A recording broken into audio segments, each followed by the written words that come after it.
Hello friends, जय हिंद। मैं स्वागत करता हूं आपके अपने परिवार रेडी एग्जाम पर। मैं आज आपके साथ सोनू कुमार चर्चा करने वाले हैं उत्तर प्रदेश जीके के बारे में। उत्तर प्रदेश जीके की क्लास 3 है ये। उसके बारे में कुछ महत्वपूर्ण तथ्य हैं, उनके बारे में हम चर्चा करते हैं। वो महत्वपूर्ण तथ्य क्या हैं जो आपके एग्जाम की दृष्टि से बहुत महत्वपूर्ण हैं। देखिएगा वो तथ्य क्या हैं। सबसे पहले हम बात करते हैं प्रथम राजकीय भाषा। उत्तर प्रदेश की राजकीय भाषा क्या है? तो उत्तर प्रदेश की राजकीय भाषा की हम बात करते हैं तो पहले उत्तर प्रदेश की प्रथम राजकीय भाषा है आपकी हिंदी। क्या है? हिंदी। इसको कब स्वीकार किया गया था? इसको स्वीकार करने की बात करें तो इसको सन 1947 में स्वीकार किया गया था। कब घोषणा की गई थी? सन 1947 में घोषणा की गई थी कि जो आपकी हिंदी होगी ये आपकी क्या होगी? राजकीय भाषा होगी। ठीक है। और इसके बाद क्या है? हिंदी को 26 जनवरी 1968 को इस हिंदी को सभी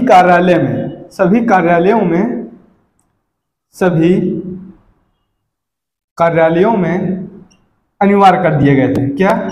अनिवार्य किया गया था। ठीक है। तो जितने भी उत्तर प्रदेश के कार्यालय होंगे उन सभी कार्यालय में हिंदी को अनिवार्य कर दिया गया कि अब जितने भी कार्यभार होंगे वो सारे क्या हिंदी से ही होंगे। मतलब इंग्लिश के साथ साथ में हिंदी जरूर होगी। आप सोचें कि एक ही भाषा इंग्लिश भर का यूज कर लिया जाए तो ऐसा नहीं होगा, उसमें हिंदी अनिवार्य रखी गई कि अब 26 जनवरी कब से?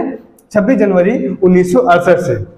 ठीक है। और ये हमारी जो हिंदी होगी किस लिपि में होगी? तो देवनागरी लिपि में होगी। ये भी आपको याद रखना है। हिंदी को सन 1947 में देवनागरी लिपि में स्वीकार किया गया था, घोषणा की गई थी। उसके बाद में 26 जनवरी 1968 को सभी कार्यालय में अनिवार्य रूप से इसको लागू कर दिया गया था। इसके बाद में हम बात करते हैं द्वितीय राजकीय भाषा। उत्तर प्रदेश की जो द्वितीय राजकीय भाषा है वो क्या होगी? तो उत्तर प्रदेश की जो द्वितीय राजकीय भाषा है वो है उर्दू। क्या है? उर्दू। इसको सन 1989 में, कब? सन 1989 में घोषणा की गई थी। तो जो उत्तर प्रदेश की द्वितीय राजकीय भाषा होगी वो क्या होगी? उर्दू होगी। 1989 में घोषणा की गई थी। आप ध्यानपूर्वक इसको याद करिए। अक्सर क्वेश्चन पूछा जाता है कि उत्तर प्रदेश की जो द्वितीय राजकीय भाषा है वो क्या है, तो आप आंसर आराम से बता सकते हैं कि उर्दू है। इसको कब स्वीकार किया गया था? तो 1989 में स्वीकार किया गया था। इसके बाद हम बात करते हैं उत्तर प्रदेश का राजकीय पशु। उत्तर प्रदेश का जो राजकीय पशु है वो है बारहसिंघा। क्या है? बारहसिंघा। उत्तर प्रदेश का राजकीय पशु क्या है? उत्तर प्रदेश का जो राजकीय पशु है वो है बारहसिंघा। इसके बाद करते हैं उत्तर प्रदेश का राजकीय पक्षी। उत्तर प्रदेश के राजकीय पक्षी की बात करते हैं तो वह है सारस। क्या है? सारस। इसका दूसरा नाम भी है, इसको क्या बोलते हैं? क्रोच बोलते हैं। क्या? क्रोच भी बोलते हैं इसको। याद कर लीजिएगा। उत्तर प्रदेश का अक्सर कई बार ऑप्शन में क्या होता है? सारस न देकर वो क्रोच ही ऑप्शन में दे देता है। तो आपको याद रखना होगा कि उत्तर प्रदेश के इसके दोनों नाम याद रखें। उत्तर प्रदेश का राजकीय पक्षी क्या है? तो सारस या क्रोच। ठीक है। इसके बाद हम बात करते हैं उत्तर प्रदेश का राजकीय वृक्ष। उत्तर प्रदेश के राजकीय वृक्ष की बात करें तो उत्तर प्रदेश की जो राजकीय वृक्ष है वो है अशोक। क्या है? अशोक। उत्तर प्रदेश का जो राजकीय वृक्ष है अशोक। आप अक्सर लोग भूल जाते हैं उत्तर प्रदेश का राजकीय वृक्ष क्या है। कुछ लोग जैसे ऑप्शन में दिया होता है बरगद, पीपल और अशोक, तो कुछ लोग तो पीपल में ही टिक कर देते हैं, जबकि पीपल तो है ही नहीं। कुछ लोग तो बरगद में टिक कर देते हैं, भूल जाते हैं। तो आपको ऐसे याद रखना है। इसको याद करने के लिए उत्तर प्रदेश में देखिए जो अशोक का स्तंभ लेख है सारनाथ में है। क्या? वाराणसी आपका देखिए उत्तर प्रदेश में एक जिला है और वहीं वाराणसी में ही सारनाथ में अशोक का स्तंभ लेख है। उससे आप रिलेट करके याद कर सकते हैं कि उत्तर प्रदेश का जो राजकीय वृक्ष है वो अशोक होगा। ठीक है। जब भी आपको याद ना है तो इस प्रकार आप उसको रिलेट कर सकते हैं, याद कर सकते हैं। इस चीज पर ध्यान दीजिएगा। उत्तर प्रदेश की वृक्ष की बात करें, राजकीय वृक्ष की बात, तो अशोक है। जो बरगद है ये अपने भारत का राजकीय वृक्ष है। क्या है? बरगद क्या है? भारत का राजकीय वृक्ष है। ये राष्ट्रीय राष्ट्रीय वृक्ष बोलेंगे उसको क्योंकि राष्ट्र से संबंधित है। इसके बाद हम बात करते हैं राजकीय पुष्प। उत्तर प्रदेश का राजकीय पुष्प क्या होगा? उत्तर प्रदेश के हम राजकीय पुष्प की बात करें तो उत्तर प्रदेश का राजकीय पुष्प है पलाश। क्या है? पलाश। इसका दूसरा नाम भी है एक, इसको दूसरा नाम क्या है इसका? टेसू। इसको टेसू भी बोलते हैं। क्या बोलते हैं? टेसू।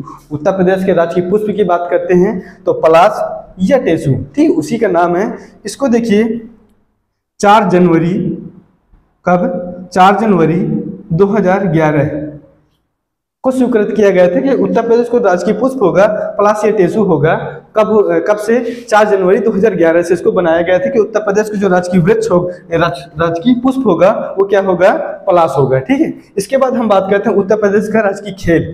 तो उत्तर प्रदेश का जो राजकीय खेल है वो क्या है, हॉकी। उत्तर प्रदेश का राजकीय खेल क्या है, हॉकी। अगर हम बात करें और भारत के राष्ट्रीय खेल की बात करें तो वो भी हॉकी है। अगर भारत के राष्ट्रीय खेल की बात करते हैं तो वो भी देखिए हॉकी है, और यहाँ पर उत्तर प्रदेश का राजकीय खेल भी हॉकी है, ये भी आप याद रखिएगा। इसके बाद हम बात करें राजकीय चिन्ह। उत्तर प्रदेश का जो राजकीय चिन्ह है वो क्या होगा। ठीक है, उत्तर प्रदेश के हम राजकीय चिन्ह की बात करते हैं तो उत्तर प्रदेश का जो राजकीय चिन्ह होगा, समझिएगा, एक वृत्त में दो मछली, एक वृत्त में दो मछली, एक तीर धनुष। क्या, एक तीर धनुष। ये उत्तर प्रदेश का क्या है, उत्तर प्रदेश का राजकीय चिन्ह है। इसको सन 1938 में स्वीकृति प्रदान की गई थी कि ये उत्तर प्रदेश का राजकीय चिन्ह होगा। कब, सन 1938 में इसको स्वीकृति प्रदान की गई थी। उत्तर प्रदेश का जो राजकीय चिन्ह होगा, एक वृत्त में दो मछली और एक तीर धनुष होगा। उम्मीद करता हूँ कि आपको समझ में आया होगा।